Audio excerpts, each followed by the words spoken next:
with breaking news from KETV News Watch 7. Good morning, I'm John Oakey. And I'm Alex Hoffman. We are about to hear from the family of the second Ebola patient to arrive in Omaha. Ashoka Mukpo arrived just before 7:30 on a specially equipped jet, and we watched as he walked off that plane to a gurney, and crews loaded him into a rescue squad for his trip to the Nebraska Medical Center. Now the team of doctors, nurses, and specialists are about to brief us on what is next for Mukpo. Let's go to the news conference live.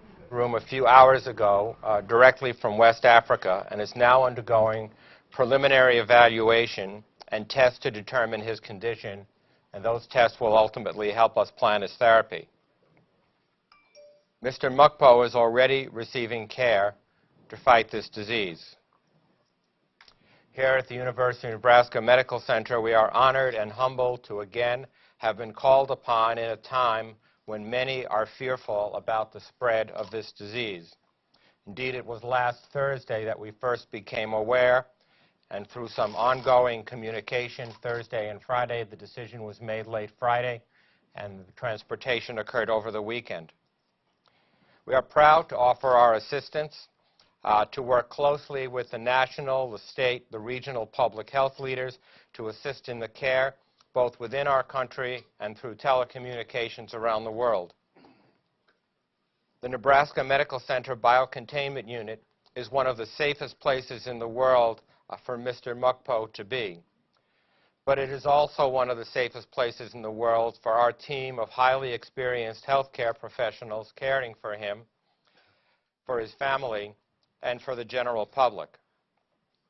As with our last patient, we can assure you that every possible measure will be taken to ensure that Mr. Mukpo receives the very best care and treatment that modern medicine has to offer, along with a signature dose of Nebraska niceness and hospitality for him and for his family. Joining us today on the panel is Dr. Ali Khan, to my far left. Dr. Khan is the Dean of the College of Public Health at UNMC and also has extensive experience working with the CDC in treating Ebola in Africa. Seated next to Dr. Khan is Dr. Bradley Britikin, Dean of the College of Medicine at UNMC, President of the Nebraska Medical Center, and Dr. Britikin is also an infectious diseases expert and specialist. Seated in the middle is Ms. Rosanna Morris, our Chief Nursing Officer and Chief Operating Officer at the Nebraska Medical Center.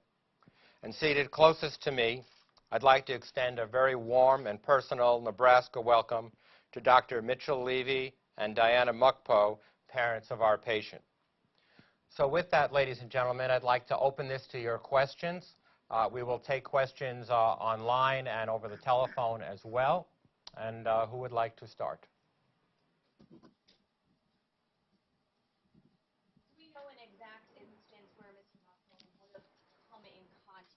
With somebody with the virus, or is it just too hard to tell?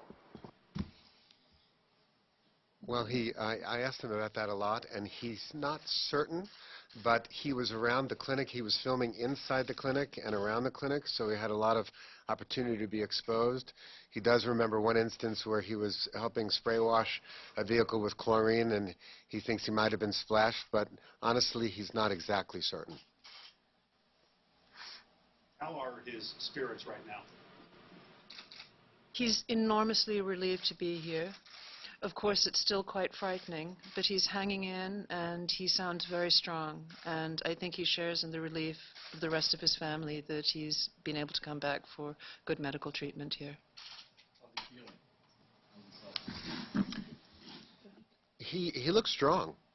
He walked off the plane, gingerly waved to us as we saw him from a distance, wheeled into the room, and you know, is tentative and frightened, but I think he's strong, and his symptoms are not more advanced than when I talked to him before he left, which is a real relief to us. He was on IV fluids before he left. There are, by account, reports of 40 physicians and staff working on Mr. Mukpo, but we've got room for 10 patients. If it got to a point where we had 10, when we were at capacity, what type of a staff would be needed to take care of something like that?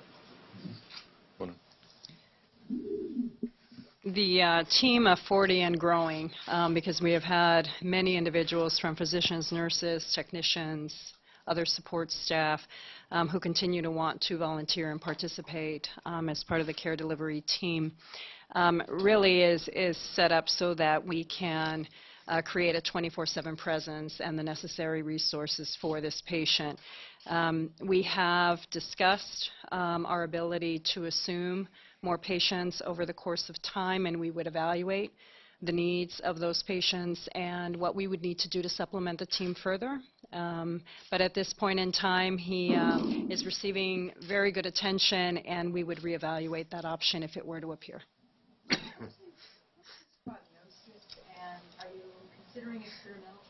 I just ask you to pull the microphones just a little bit closer. There are some that is having trouble hearing. So, I mean, with each one of these patients, therapy needs to be individualized. So we certainly are really considering all treatment options, and obviously will need to be discussed with him, because ultimately, if there are experimental therapies involved, he's going to have to be willing to and understand the risks and benefits of those. What about the idea of a blood serum from someone who has survived Ebola? Again, all things are being considered. Do you think the way that Mr. Mukpo might be treated this time, of course it's still too early to say, would be similar to Dr. Sekro's in the sense that we saw 3 different kind of components to that treatment, that it isn't just one drug or one serum? I mean, I think it's going to be difficult to predict that. Certainly the standard therapies of managing the fluids and all of the other changes that go on in terms of the blood electrolytes, as they're called, is going to be standard. You know, the other forms of therapies that will be considered, again, are going to be individualized to him. What did you guys think when your son first went over to Liberia, knowing your Well, I think we both had similar reactions. Our son is very strong-willed and determined and has always lived by his integrity. And he made a strong connection for the 2 years that he lived there with the Liberian people and their culture. And he felt compelled to go back. When he told me, I asked him if he was crazy. And obviously did everything I could, and I know Diana as well, to dissuade him. And at the same time, he made it clear that he felt like this is what he was trained for, and he really had to do it. And he felt that he understood the risks and that he was putting himself in harm's way, but that's how he wants to live his life. I still think... How did you go over? I'm sorry? When did he go over? I think he went back over... About the 4th of September. Yeah, he had come home just in May from being there working with an NGO for 2 years. What did you say to try to dissuade him? I told him I thought he was crazy. And I begged him from a mother's perspective. I said, please don't go. But there was nothing to do. He was determined.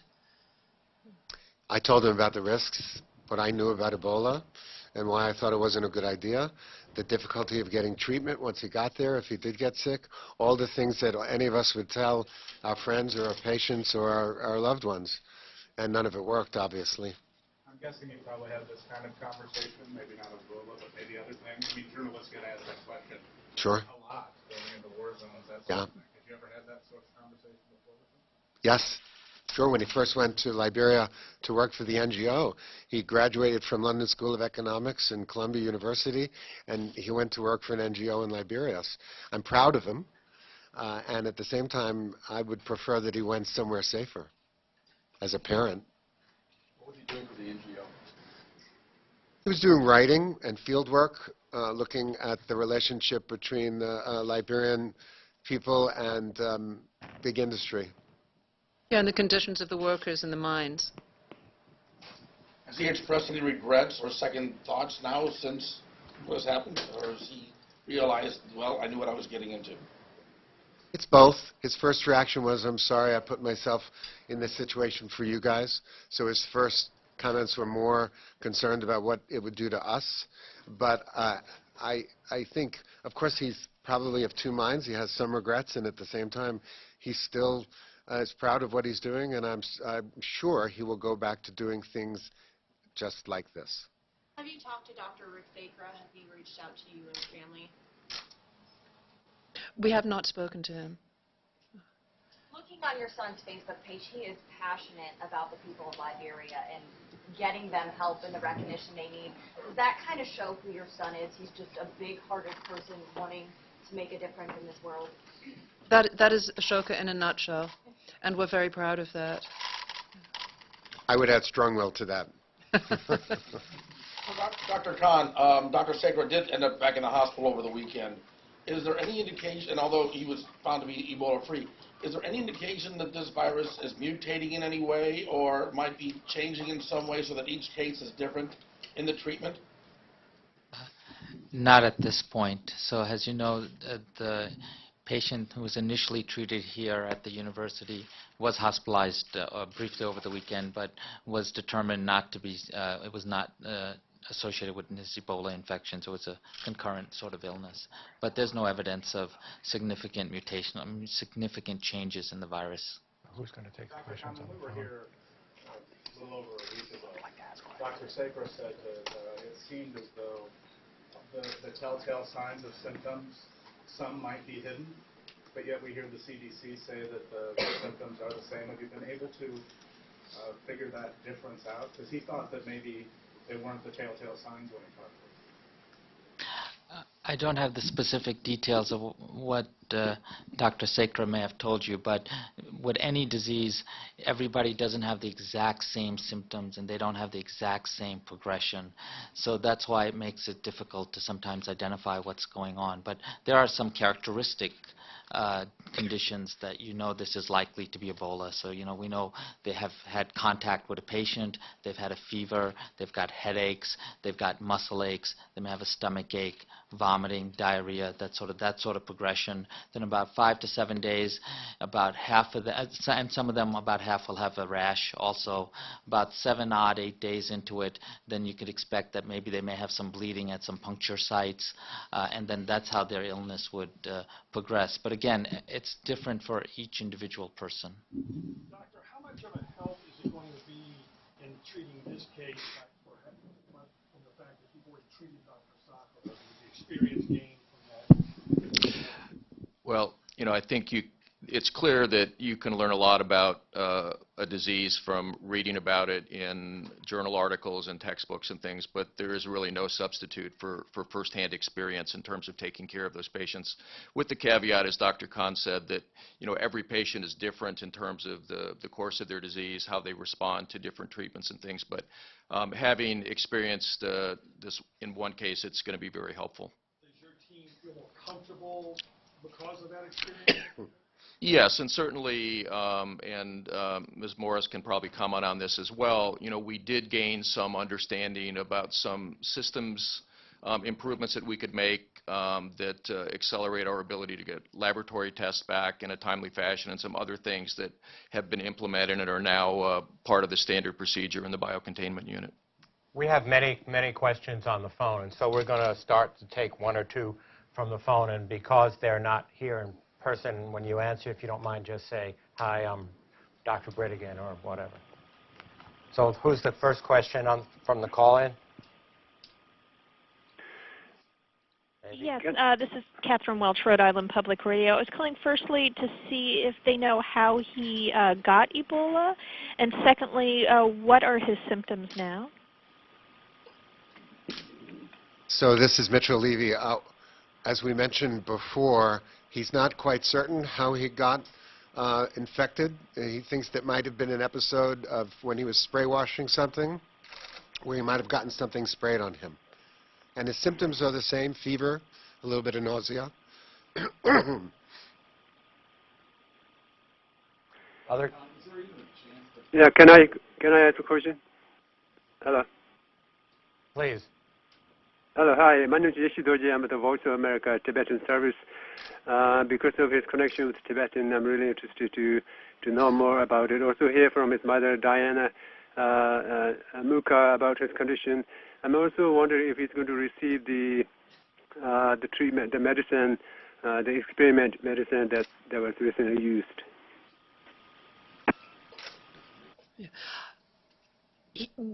We're really happy that his symptoms are not extreme yet, that he's arrived here still in the relatively early phases.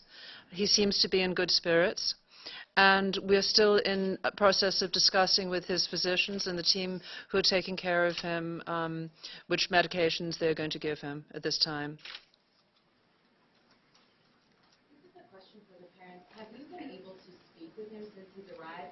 When Dr. Saker was here, he was able to video message with his family. Can you talk about that a little bit?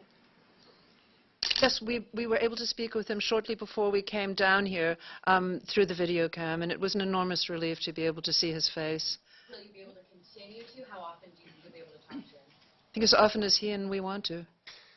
Yeah, he's tired, and I think he wants to rest. So we talked with him, and then we let Helen talk with him alone for a while, and then he called us back in and said he wanted to rest. But it was really wonderful to see his face. Was there even a chance that Ebola would have occurred? I mean, they tested him in Massachusetts for Ebola, but he was cleared by the CDC last week. Why did they test again? They probably, Ali Khan, they probably tested again for an abundance of caution. We have significant clinical experience at this point, and you seem to be immune, at least probably for up to 10 years after you've been infected with Ebola. As we have previously said, once you have recovered from Ebola, you may still secrete a small amount of virus in semen and breast milk, and we tell patients after they recover from Ebola to take appropriate precautions to make sure that there's no secondary transmission under those circumstances.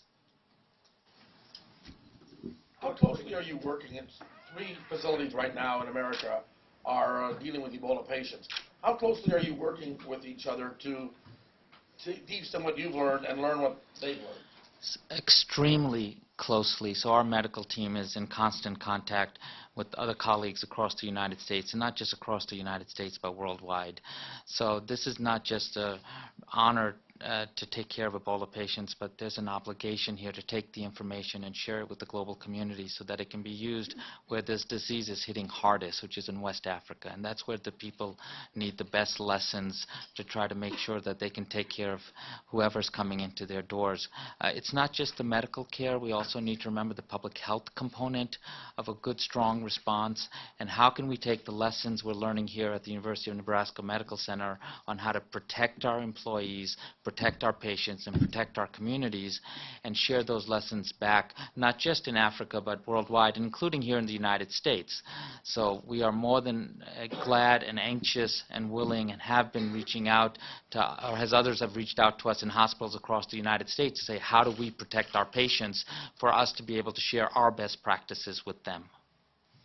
Dr. Khan, is there any way that some of your people here at the Nebraska Medical Center could go overseas and help patients there, or even give your medical experience to doctors in Liberia? So, do you want to We have been in, it's probably a good one for me, we've been in near constant contact with people across the world, and particularly in West Africa, in Texas, etc., several times a day. And what we've done is set up some telemedicine type linkages that allow us to communicate directly with both video cam, and this way we can be in multiple places simultaneously. We've not ruled out people traveling, but it seems most efficient to have them centralized here where the technology is the highest, and then connect electronically worldwide. Would it almost be like a video conference inside a hospital there? That's exactly what's been going on. Dr. Khan, this question is for you. And you talked about a little earlier about the lessons that you guys have learned about, treating Ebola and dealing with it. Could you expand on that for me, and what the hospital has kind of taken away? This is twice now, from this learning experience. Let me turn that to Dr. Britigan, our Dean of Medicine. Yeah, I mean, I think that in particular, the importance of particularly hydration, giving lots of fluids, and monitoring the blood chemistries very, very closely, because they can change very rapidly, I think has been part of it. Symptom control to make the patient comfortable has been another. And then, as I mentioned earlier, modifying some of our laboratory procedures to make them more efficient and safe for the individuals who are carrying out the tests as well. And when you say modifying, what exactly do you mean by that? Well, in one case, in the most significant case, we have taken some of the laboratory equipment that was in a off-site location and moved it into the biocontainment facility, so it is right on site. We don't have to move specimens out of the facility. The testing can be done literally feet from the room of the individual being treated. The virus was caught in the early stages, so is it possible that his symptoms will become more severe before improving? That's my understanding, yeah. That it's likely that he will go into the next phase where his symptoms will get more severe. But remember, the number of people treated here is still very small in the West. How often is staff checking his blood and vital signs like that? We have 2 nurses in the room with our patient at all times, and it's dependent, but vital signs, for example, are being taken at a minimum, usually every 1 to 2 hours. Lab work has been 3 to 4 times a day. So it's dependent upon the needs, but we have staff readily available to be able to produce those necessary tests as needed. And Dr. Levy, you mentioned your son thinks he may have caught it when he was splashed cleaning out that truck. How soon after that did he start showing symptoms? I don't remember. It was a vehicle that someone had died in. The incubation period is typically 2 to 21 days, and many people get infected around 8 to 10 days after, manifest symptoms 8 to 10 days after they've been infected. This is obviously a very serious situation, but I'm wondering if any of you think that the media coverage is overdoing it or underplaying it, the risk. Maybe that's for me as well. I'll take a shot at it. I think it's been pretty appropriate. Our experience thus far is that the media has been very, very respectful of the patients and their family. I think there's a lot of global concern, and there's also concern in the communities in the United States. High-quality information is what we're all about sharing, which is why we're gathered here with you this morning, and we'll continue to do so, by the way. So I'd say the balance feels pretty good to me so far. And that's here at the University of Nebraska Medical Center, as the Chancellor has outlined. Globally, you have a critical role in helping people understand the magnitude of this outbreak in West Africa. This is where the real tragedy is, and this is where we need to have a robust global response to help the people in West Africa. And domestically, the media plays a critical role in educating people to help them understand this new disease. The concern we're hearing in our communities in Dallas, for example, and other places where they've had suspect cases is very understandable. It's a disease, it's brand new to the United States, and we need to help people understand those that are of concern and those such as Ebola, where we know how it's transmitted and how we can prevent subsequent infections to help educate. So we really do need to help educate our communities and help them understand it's not just healthcare but public health that comes together to protect our communities. Doctor, hypothetically, if the patient received or got the Ebola from being sprayed while cleaning out a van, is it possible that another person might have also gotten sprayed and not contracted Ebola? In other words, if you're exposed, are you 100% guaranteed to get it, or does it depend on the patient? I think you answered your question already, but either Dr. Britigan or I can sort of answer it for you also. Yeah, I mean, with a lot of blood and fluid transmitted diseases, a splash on the skin, for example, the virus has to be able to penetrate the skin and then cause infection. And in not every case is that going to happen. But certainly, you know, that's the risk. And exposure, for example, into like the eye is probably more dangerous than on the skin, but everybody is different and every exposure is different. It's how much blood, how much fluid, how much virus was there at the time. A lot of factors play into it. Why don't we see if there's somebody else on the phone who may have a question? Hello. This is Karen Ziner with the Providence Journal. Can you hear me? Yes, we can. This is for Dr. Levy, just to clarify, because we're having a little trouble hearing. Did you say that your son was spray washing a vehicle that someone had died? Yes, he was disinfecting a car in which someone had died and working with a few people to do that. Dr. Levy, this is getting way ahead of the game, but when your son recovers, will he return to Providence? Will he return to Providence? Yes. Yes. I'm curious about the cost, the treatment, the transportation, police presence, paramedics. Who pays for all of this?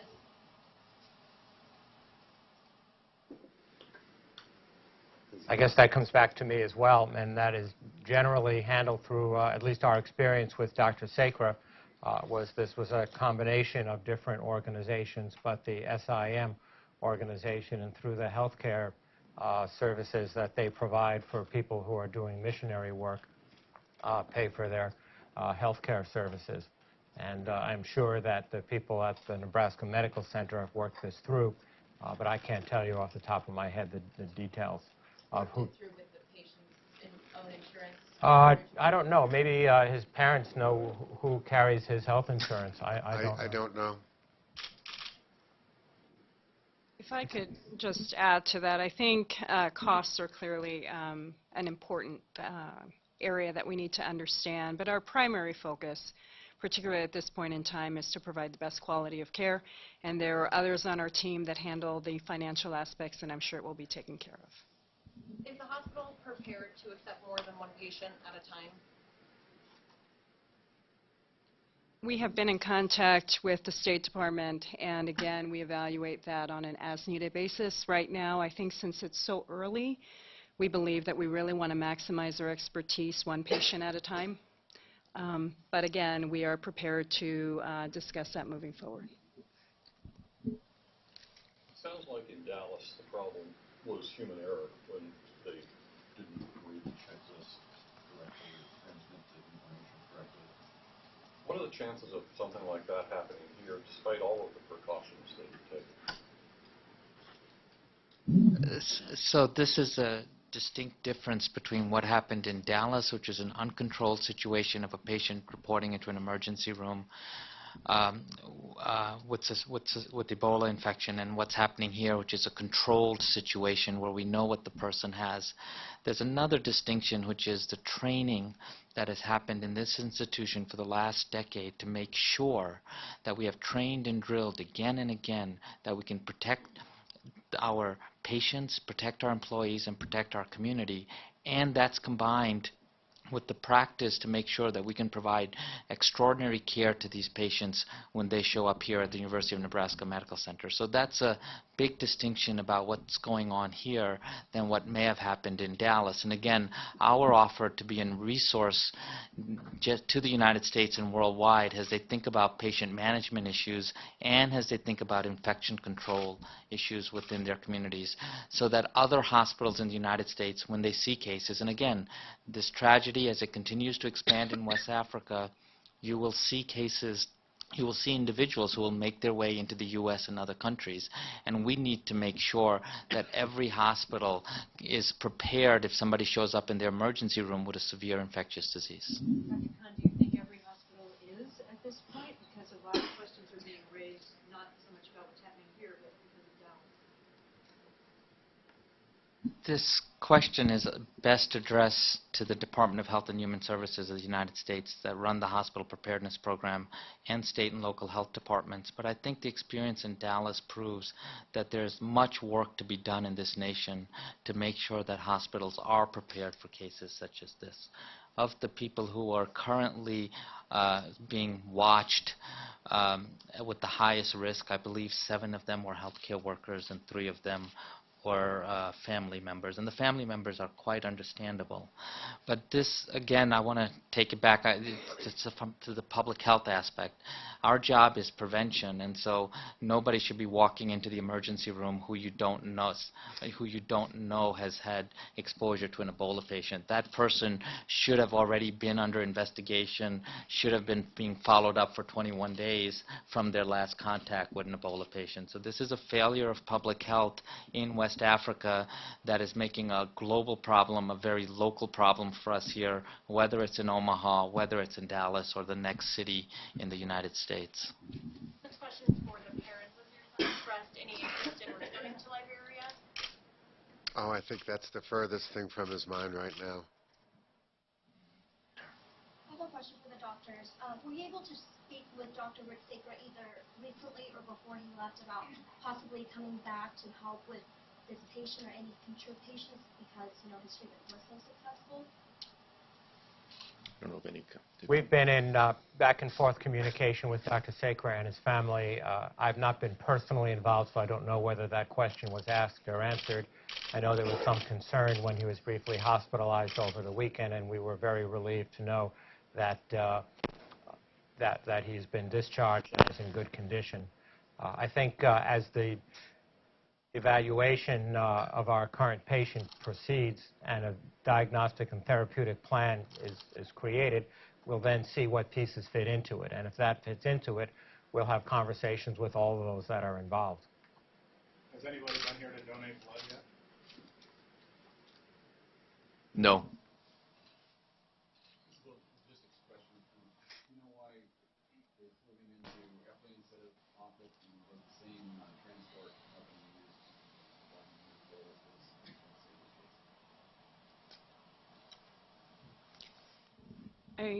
I can't speak to the decision around Offutt versus Epley, but I can say that yes, we did utilize the same teams that provided transport for Dr. Sacra previously, a little more scaled down than the first time, but they were pretty amazing again. In terms of the people that were actually inside that ambulance, was it the exact same EMT's nurse, or was it different people? I don't know exactly if it was the same individuals, but I can tell you part of the same teams. Right now, it's way too early to tell how long the recovery period would be, but how soon before you kind of get an idea of, will he be here for a week, a month? Is there an exact point you could tell? No, I mean, every patient, again, is going to be different, as was the case with Dr. Sacra, from the standpoint of being ready to be discharged and how he was feeling. That actually probably was earlier than when his blood tests were negative, and ultimately it's the negative blood tests that determine when somebody is going to be able to leave, assuming that they're otherwise doing well. Did he both walk off the plane and walk into the hospital? Well, we saw on the news that he walked off the plane and he was brought into the hospital on a gurney, on a stretcher. But he was up and waving to us and very awake. We'll see if there's one more person on the telephone who would like to share a question. I guess not. Is there somebody else in the room? Hey, I'm on the phone here. I have a question. Yes, please. Hey, my name is Matt Starker. I'm with CNN. Thank you for taking our questions.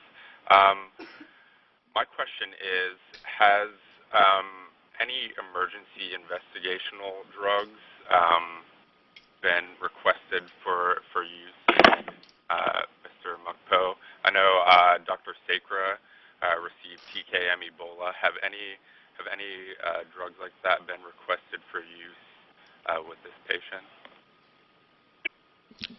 As I mentioned earlier, this is Dr. Britigan. We are really, at this point, assessing all treatment options for him, and no specific decisions have been made. Any other questions from our group here?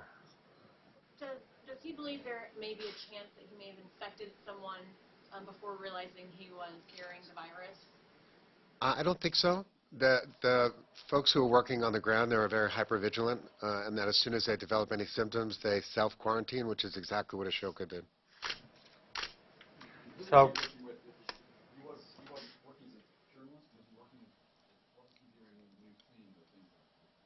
Well, I think it was part of the work that he was doing and writing and videoing a lot of what was going on, and then just before he got sick, he started working with NBC News. Can you talk about the specifics in the treatment and care Dr. Whitaker received and how you would determine whether that is going to be similar route that you're going to take for this patient?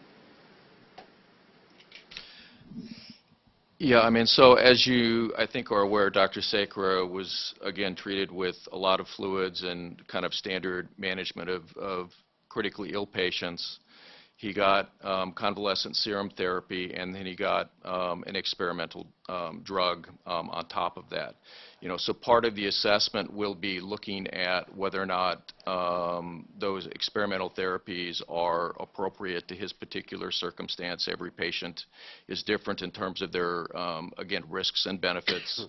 You know, how he's doing otherwise, and what other, the availability of some of these drugs, which, as you know, ZMapp, for example, which was used in the patients in Atlanta, is not currently available. So all of those things have to be factored together. Can you talk about Mr. Whitaker's current condition and symptoms right now? How he's doing? So he has some nausea, no diarrhea. Still has a fever. So really, in many ways, his symptoms from the last time I talked to him, yesterday morning, I think it was, or I don't remember, just before he got on the plane, have progressed a little bit in terms of nausea, but not very much. And I think that's the really good news that we feel, that we had been really hoping that he was going to be air-evac'd before his symptoms became problematic, which is exactly what happened. He left before his symptoms became bad. I think it's time to wind down. I promise you that we will continue to keep you all connected. I'd like to thank all the members of our panel. We're listening live to a press conference concerning the latest Ebola patient at the Nebraska Medical Center, Ashoka Mukpo. He arrived early this morning into Omaha about 7:30. His parents said he had lived in Liberia for about 2 years and wanted to return on September 4th. Despite the warnings from his parents, his mom begged him to stay home, not to go back. His dad told him that he was crazy, but Mukpo decided to head out back to Liberia on September 4th. And so this, again, is the second patient being treated here in the biocontainment unit at the Nebraska Medical Center. They're going to try a range of treatments just to make sure that he is cleared of that disease and sent home with a clear report card. Again, Ashoka Mukpo is his name. And KETV.com will have the latest developments as they happen all day long. You can also stay in touch through our Facebook and our Twitter feeds. Now back to regular programming.